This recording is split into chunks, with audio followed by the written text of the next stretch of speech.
त्या सर्वांचं पुन्हा एकदा माझ्या यूट्यूब चॅनल हार्दिक स्वागत। सरकारी कर्मचाऱ्यांसाठी सध्याच्या घडीची सर्वात मोठी महत्त्वाची बातमी समोर आलेली आहे। सरकारी कर्मचाऱ्यांची बाकी असलेली 7व्या वेतन आयोगाची थकबाकी, महागाई भत्त्याची थकबाकी, वैद्यकीय बिलाची थकबाकी, ही जर थकबाकी आपली शासनाकडे जर बाकी असेल तर निश्चितच ही काढण्यासाठी, ही मिळविण्यासाठी आजची ही शेवटची तारीख असणार आहे। आजचा हा शेवटचा दिवस असणार आहे। काय संपूर्ण बातमी आहे, कोणत्या कर्मचाऱ्यांसाठी आहे, कोणती ती तारीख आहे, काय ते आदेश आहेत ते पाहण्यासाठी विनंती एकच की व्हिडिओ हा शेवटपर्यंत पाहावा। तसंच याआधी जर आपण आमचं यूट्यूब चॅनल सबस्क्राईब केलं नसेल तर निश्चितच चॅनलला सबस्क्राईब करा, समोरील बेल आयकॉनला सुद्धा क्लिक करा, म्हणजे नवीन व्हिडिओचे नोटिफिकेशन आपणास नियमित मिळत राहतील।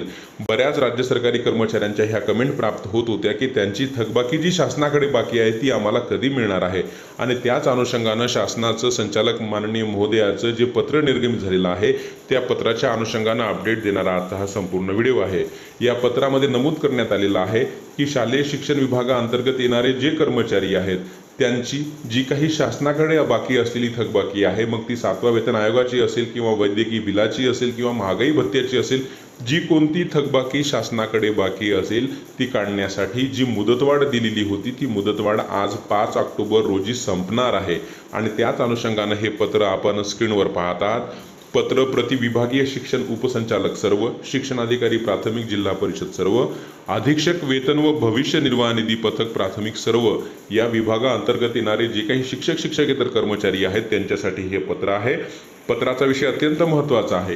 थकीत वेतन शालार्थ प्रणालीद्वारे ऑनलाईन सादर करण्याबाबत, म्हणजे आपलं जर एखादं बिल प्रलंबित असेल तर ते बिल आता शालार्थ प्रणालीवरून ऑनलाईन सादर करावं लागणार आहे, आणि ह्या ऑनलाईन सादर केलेल्या बिलाचीच थकबाकी दिली जाणार आहे। हे आणि ऑनलाईन बिल सादर करण्यासाठी 5 ऑक्टोबर म्हणजे आजचा हा दिवस देण्यात आलेला होता। या पत्रामध्ये स्पष्ट असं नमूद करण्यात आलेलं आहे की आपली सर्व थकबाकी आपल्याला ऑनलाईन शालार्थ प्रणालीमार्फत मागवावी लागणार आहे, आणि त्यासाठी 5 ऑक्टोबरची ही तारीख दिलेली असणार आहे। आणि ही सर्व जे काही वैद्यकीय देयके असतील किंवा जे काही थकबाकीची देयके असतील ती DDO-1 मुख्याध्यापक स्तरावरून थकीत देयके ऑनलाईन सादर करण्यासाठी 5 ऑक्टोबर म्हणजे आजचा दिवस हा शेवटचा असणार आहे।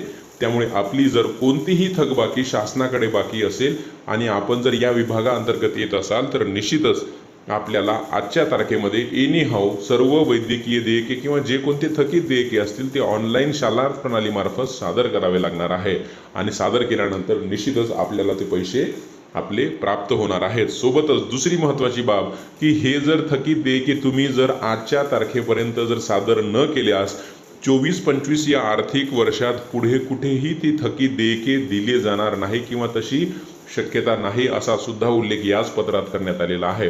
त्यामुळे निश्चितच आजचा हा दिवस आपल्या सर्वांसाठी अतिशय महत्त्वाचा असणार आहे। रोज नवीन असेच महत्त्वपूर्ण निर्णय बातम्यांसाठी चॅनलला सबस्क्राईब करा। धन्यवाद।